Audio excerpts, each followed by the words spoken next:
Ya, ICW adalah singkatan dari Indonesia Corruption Watch, lembaga swadaya masyarakat yang concern terhadap isu pemberantasan korupsi. Kami berdiri sejak tanggal 21 Juni tahun 1998. Jadi memang pasca pergolakan reformasi, karena salah satu inti dari reformasi adalah mereform pemberantasan korupsi. Sejak era Orde Baru, yang mana pemerintahannya korup dan partisipasi masyarakat itu sangat minim, atau bahasa sederhananya dibungkam. Oleh sebab itu, salah satu mandat ICW adalah memberantas korupsi bersama rakyat. Tentu kami punya keterbatasan dalam hal bukan dalam konteks menegakkan hukum seperti aparat penegak hukum. Kami terdiri dari banyak divisi. Jadi kalau hukum itu misalnya melakukan penyelidikan, penyidikan, penuntutan, kami tidak bisa melakukan itu. Kami hanya sebatas melakukan penyelidikan, yang mana itu bisa dilakukan oleh seluruh warga masyarakat begitu. Itu sangat mengkhawatirkan. Tolak ukurnya jelas, ada indeks persepsi korupsi.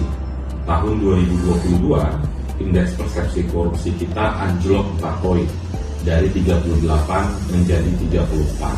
Saya rasa itu tolak ukur yang bisa dipertanggungjawabkan secara metodologi.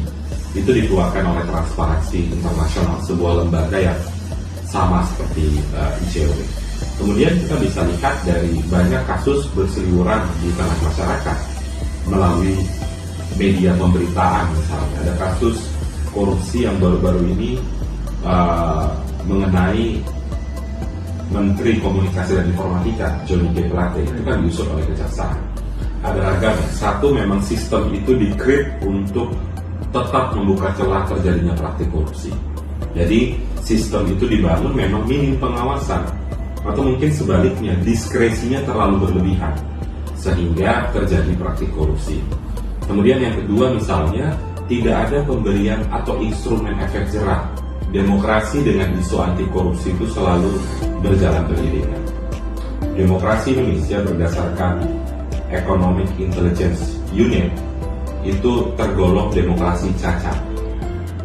Di waktu yang sama, angka IPK kita itu anjlok. Jadi satu sisi pembungkaman masyarakat sipil itu akan berpengaruh pada daya kritis masyarakat ketika bicara soal anti korupsi. Itu akan mempengaruhi masyarakat melaporkan kasus korupsi ke penegak hukum. Karena tidak ada jaminan hukum sekalipun ada di dalam undang-undang. Jadi bagi kami partisipasi masyarakat itu belum begitu terlihat. ICW itu sejak tahun 2013 mengadakan sekolah anti korupsi. Sekolah anti korupsi untuk siapa? Untuk seluruh masyarakat dengan segmen tertentu. Jadi kurang lebih sudah lebih dari 10 sekolah anti korupsi kita buat. Ada sekolah anti korupsi pemuda, itu untuk mahasiswa. Ada sekolah anti korupsi untuk ASN atau PNS. Ada sekolah anti korupsi untuk seniman. Ada sekolah anti korupsi untuk kepala desa. Ada sekolah anti korupsi spesifik untuk perempuan. Ada sekolah anti korupsi guru, dan masing-masing tadi itu ada yang diselenggarakan lebih dari 1 kali, sehingga totalnya sudah lebih dari 10. Kenapa kita penting untuk menyasar segmen-segmen tadi? Karena segmen-segmen tadi itu memegang peranan penting di ekosistem masyarakat, sehingga harus diberikan edukasi yang baik soal pemberantasan korupsi. Itu salah satu cara kami untuk terus-menerus meregenerasi generasi yang baik pemahamannya soal pemberantasan korupsi. Selain itu juga kami menyediakan kanal-kanal pendidikan.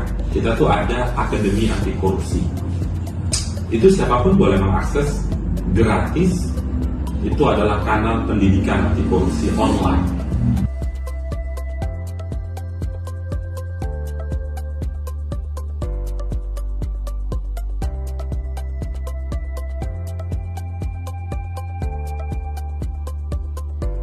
ICW kita lihat ya, adanya ICW itu sangat positif ya, sangat positif bagi bangsa dan rakyat Indonesia ya. Mereka artinya adalah secara sukarela ya, secara sukarela itu membantu masyarakat. Seharusnya pengawas dari pemerintah itu adalah semua masyarakat ya, tapi mereka mendirikan semacam yayasan atau semacam organisasi ya, organisasi untuk melakukan pengawasan terhadap kegiatan-kegiatan yang dilakukan oleh pemerintah. Kemudian memberikan edukasi terhadap masyarakat melalui pendidikan dan sosialisasi dan anti korupsi ya, sehingga itu menjadi salah satu alat ya ataupun tameng agar korupsi itu tidak merajalela. Jadi sangat positif sekali untuk kehadiran ICW. Walaupun kalau kita lihat ya bahwa gerakan mereka itu perlu mendapatkan dukungan dari semua masyarakat, sehingga mereka lebih, apalagi baik dukungan finansial, dukungan moral, sehingga mereka bisa lebih produktif lagi dalam mengawasi pemerintahan, sehingga pemerintahan itu tidak melakukan korupsi. Secara otomatis ya mereka berpengaruh ya dalam menjaga demokrasi di Indonesia. Yang pertama adalah mereka menjaga agar pemerintah itu tidak melakukan ataupun oknum-oknum pegawai itu tidak melakukan korupsi ya. Saya rasa saya melihat bahwa mereka memiliki kontribusi yang besar dalam membangun demokrasi di Indonesia ya. Karena mereka sebagai pengawal ya, salah satu pengawal kegiatan-kegiatan yang dilakukan oleh pemerintah. Sekaligus juga mereka membentuk masyarakat melalui pendidikan anti korupsi tadi ya, sekolah anti korupsi dan lain-lain, sehingga masyarakat itu memahami dan mau menjadi bagian dari anti korupsi